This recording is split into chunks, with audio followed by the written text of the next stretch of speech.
Hello, hi guys. I want to show you how to recover your hard drive from external hard drive enclosure such as this. This is the Western Digital external enclosure.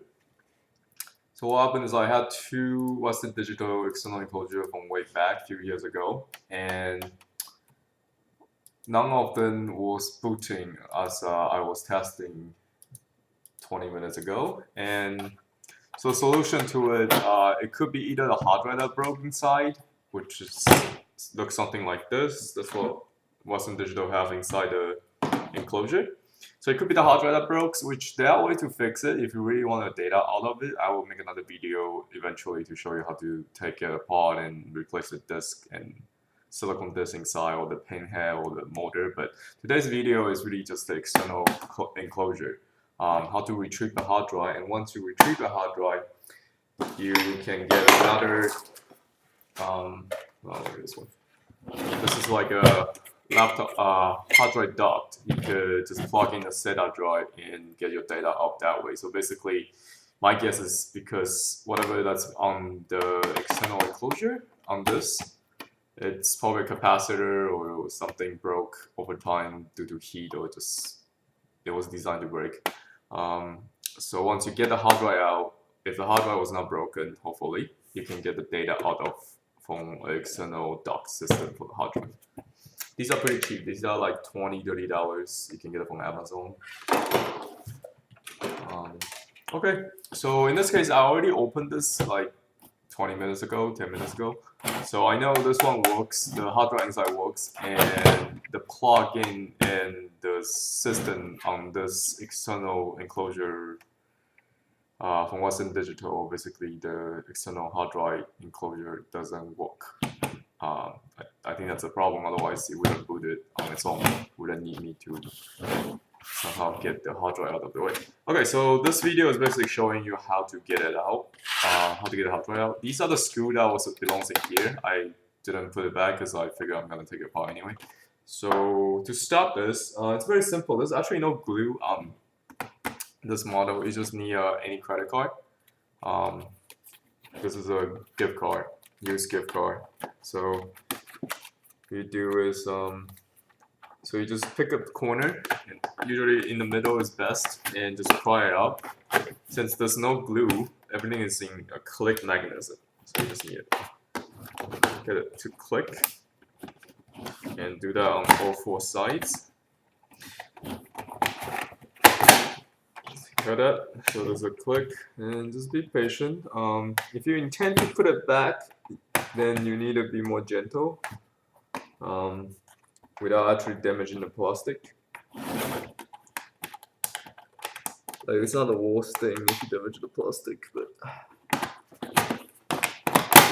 alright, so you just pry it up, and you do that on both sides. It's harder to do this while it's being recorded. There we go. You'll find a weak spot. Get the credit card in.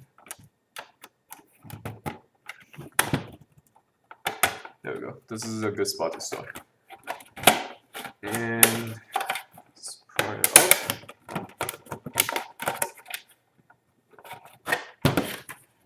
Oh. Try not to do that.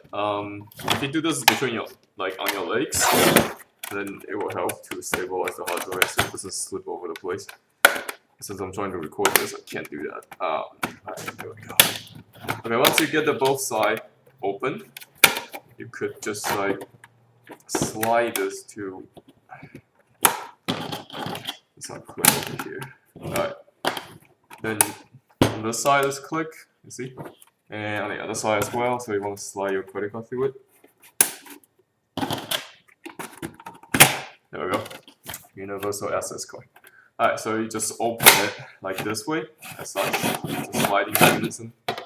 And then you see this is a 500GB hard drive.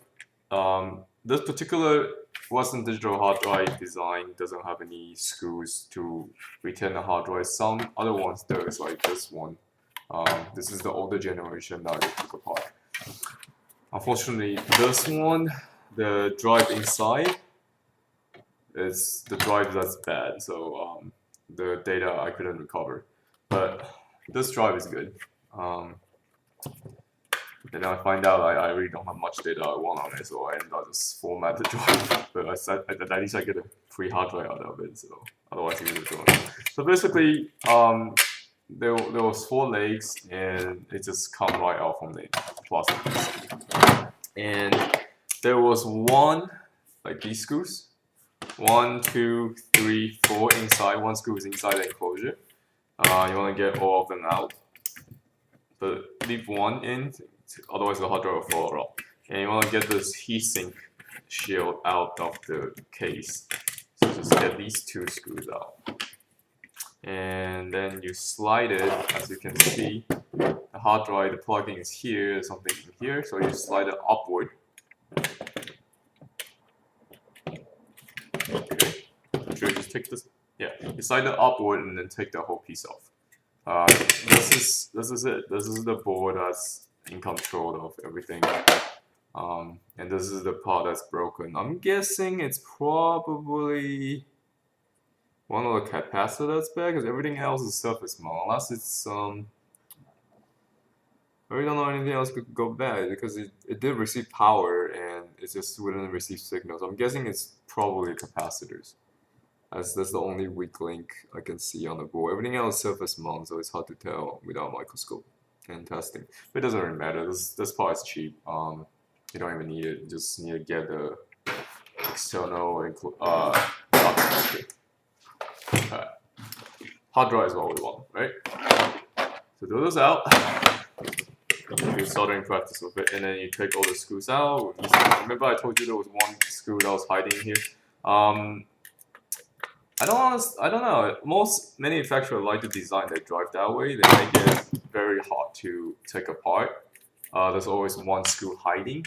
But the general concept is pretty much the same. Take all the screws out. Any screw you can see, take it out. If you can't move any certain part, it just means that there was a screw hiding sometime under plastic. In this case, it's on the heatsink, and it's under a metal shield and the board. So it's just hiding somewhere. After that, you can take anything. So it's basically simple concept. Take all the screw out. Okay, so this is the hard drive. That's it. Once you retrieve the hard drive, like I said, you can get external dock connector, dock thing, and you plug it in to USB to your computer, and you plug in the power and you turn on the power. Like cable wouldn't reach. I'll just get it right here, and then you turn on the power, and then it blinks, drive spins, and I pick up data, and everything's good. So once you're done, so that's my computer making the sound that is detecting this hard drive. Let me just turn this off. Alright, so once you're done, you got yourself a free, you salvage yourself a hard drive, and more importantly, your personal information, whatever you need to recover from your hard drive. I wouldn't put anything back with this because this thing I know is broken. But in the event that if your hard drive that broke, because you plug it in and nothing works, you can keep this and plug in another hard drive, let's say from a Samsung or whatever. You could plug it in to another hard drive, and you got yourself a free external board. You just need to plug in power and USB. Then you can retrieve the data from this other drive, even though this one's broken. And if you still want to retrieve the data out of a broken drive, for example, this one, this is also Western Digital. It's an older generation, which came out of this enclosure. This right now is just a piece of plastic. I intend to put stuff in there, so it's a nice hiding place for valuable goods on the bookshelf. Well, actually, I probably shouldn't put my stuff inside a hard drive. That's also a good idea. You know, you can open this and then hollow it out and put money inside and close it. That's a good place to hide your money. But anyway, so yeah, so in this case, the drive is bad. It makes the clicking noise. So the board that's inside this external enclosure is good. I could keep that and use it on my other hard drives. However, this hard drive, if I really want to get the information now, what I could do is I could buy an exact same replica of the hard drive and then very carefully change. I'm guessing the pin is probably broken in this one because it's making the clicking noise. So I can change the pin, I can change the motor, and I can also change the circuit board. At least it's either one of those that's broken. So it's just the data disk, it's usually still good, always. But it just, alright, I'll make another video of that, but more on that later.